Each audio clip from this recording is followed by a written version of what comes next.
Bienvenue dans votre chaîne YouTube MathPSW. Aujourd'hui, nous avons un exo sur les nombres complexes en classe de terminale S pour la préparation du bac. Donc, dans cette vidéo, nous allons voir uniquement la partie 1 de l'épisode 1 de cette vidéo. Et donc, on reviendra sur une autre vidéo, c'est-à-dire l'épisode 2, pour voir la question 2 avec vous. Et donc, sans plus tarder, notre exercice, on se place dans un repère O, U, V. Et là, on a 3 points A, B et C d'affixes respectives. ZA c'est égal à moins 1 plus I racine de 3. ZB qui est égal à moins 1 moins I racine de 3. Et ZC qui est égal à 2. Donc là, on demande de vérifier la relation ZB moins ZC sur ZA moins ZC c'est égal à exponentielle de I pi sur 3. Donc là, c'est l'écriture exponentielle d'un nombre complexe. Donc on peut voir la solution ensemble de cette partie.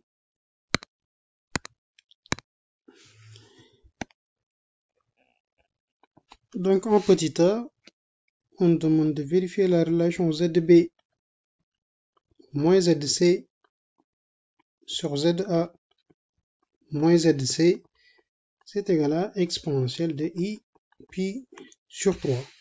Et donc ce que nous allons faire, on va remplacer les affixes qu'on nous a donnés.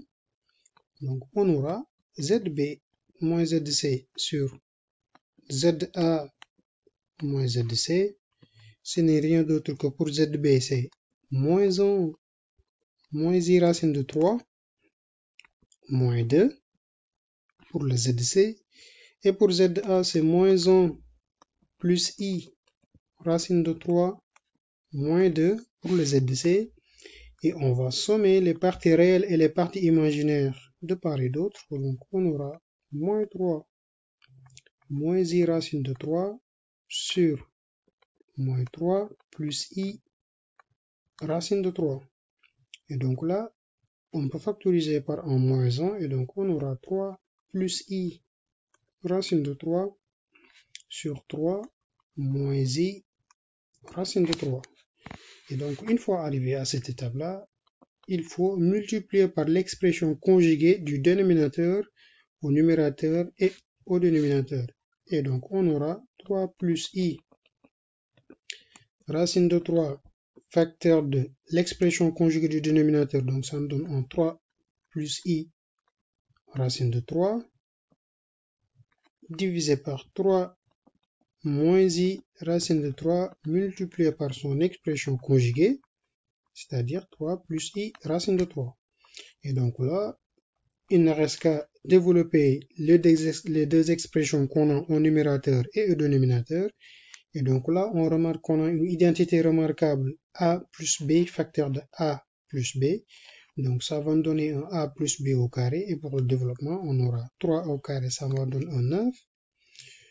Plus 2 multiplié par 3, donc on aura un 6i racine de 3.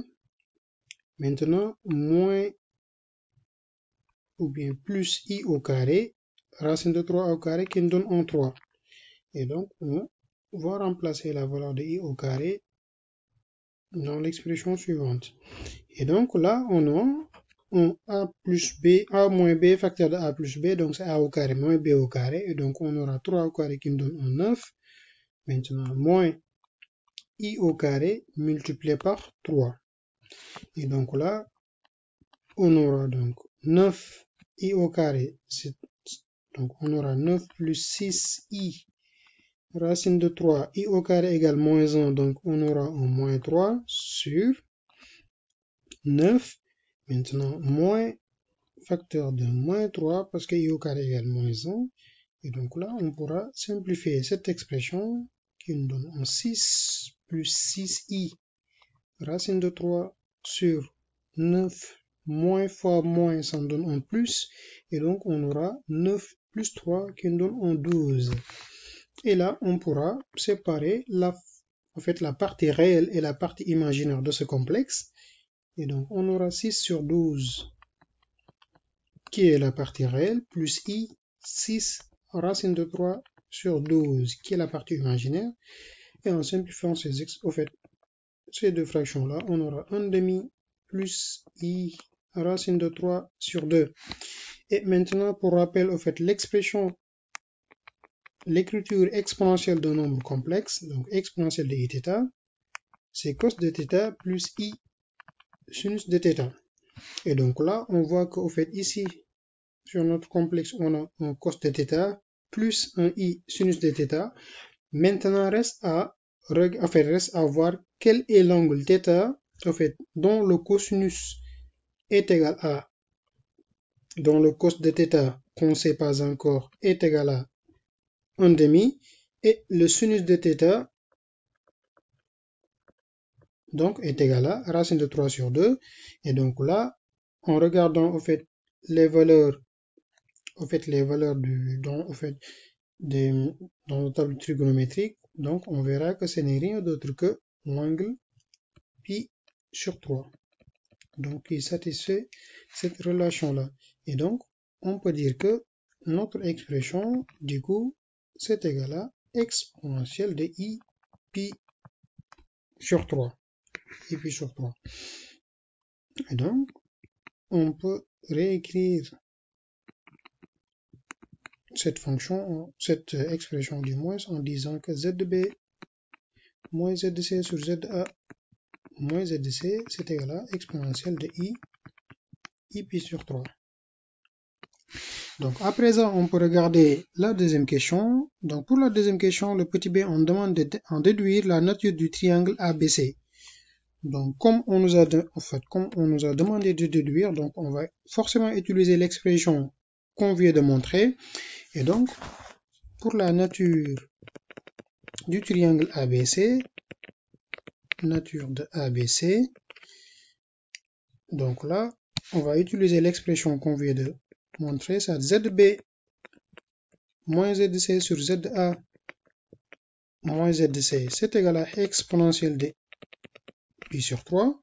Et donc, qu'est-ce que nous allons faire? On va calculer l'argument de ces deux égalités. Donc, on aura argument de ZB moins ZC sur ZA moins ZC, c'est égal à l'argument de exponentielle de i pi sur 3. Or, cet argument-là, ce n'est rien d'autre que l'angle pi sur 3. Et donc, on peut dire que, or, on sait que l'argument de ZB moins ZC sur ZA moins ZC, donc cet argument-là, ce n'est rien d'autre que l'angle formé par les deux vecteurs CA et CB. Et donc, on peut dire que l'angle formé par les vecteurs CA, CB, ce n'est rien d'autre que l'angle pi sur 3.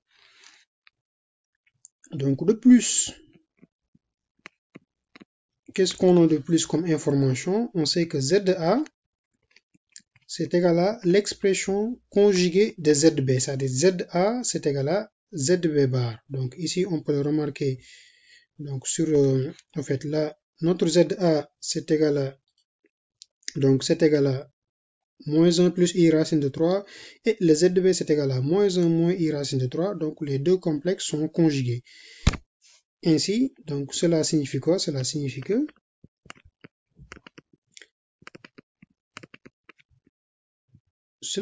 que les points A et B sont symétriques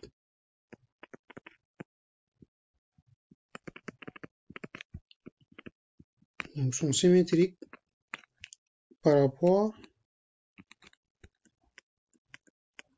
à OU vecteur. Et donc, le segment CA est égal à CB. D'accord. Donc, ici, on peut dire que le triangle ABC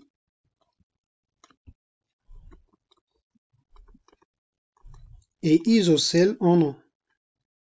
C'est un triangle qui est isocèle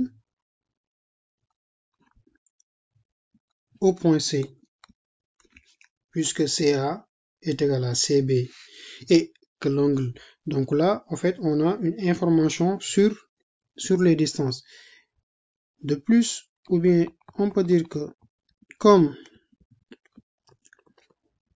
l'angle au sommet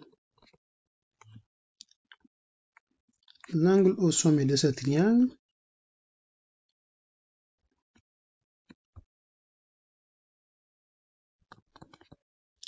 est égal à pi sur 3, donc ce qu'on vient de montrer est égal à pi sur 3. Donc là, on a déduit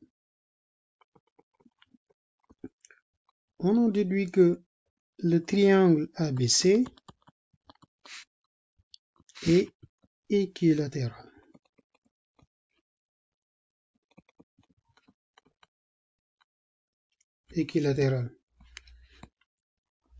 Donc à présent, on peut passer sur la question petit c.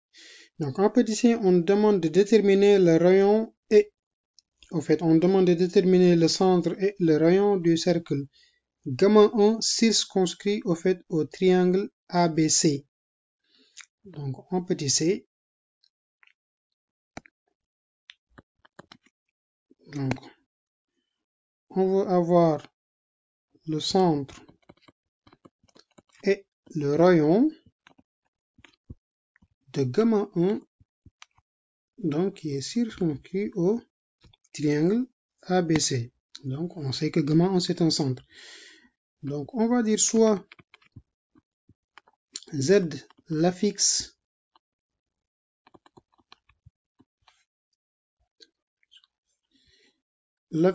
du centre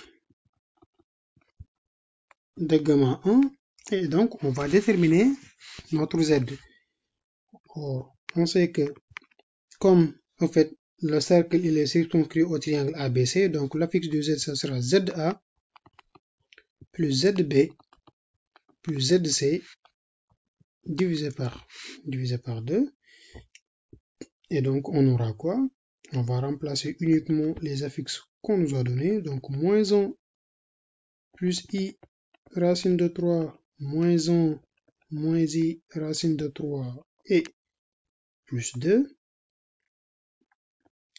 divisé par 3. Et donc là, on a des simplifications. Donc on aura 2 moins 2 sur 3 qui est égal à 0. Donc ainsi, qu'est-ce qu'on peut dire? Ainsi, 0 ou bien le point O est le centre du cercle qui est circonscrit à notre triangle équilatéral ABC. Donc là, on a le centre du cercle. Maintenant, reste à déterminer le rayon de notre cercle. Et donc, qu'est-ce qu'on va dire?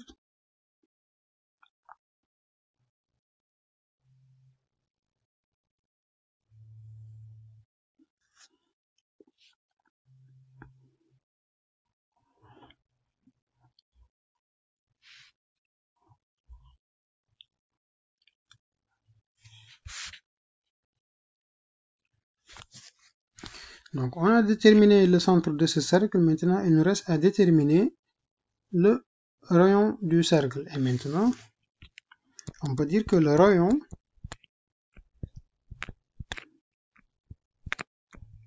de gamma 1 est donc OC. Pourquoi? Parce que, comme le centre de ce cercle, c'est le centre du cercle circonscrit le gamma 1 qui est circonscrit à notre triangle équilatéral. Et donc, comme le centre c'est O et que le triangle est équilatéral, donc là, on peut affirmer que, le rayon de notre cercle, ce n'est rien d'autre que la distance OC. Donc, soit, comme ZC c'est égal à, donc, il ne faut pas oublier que notre ZC, ce n'est rien d'autre que 2. Et donc, la distance OC n'est rien d'autre que 2 cm, c'est-à-dire le segment du centimètre. Et maintenant, ici, on a notre notre cercle gamma. Donc, de centre O, le rayon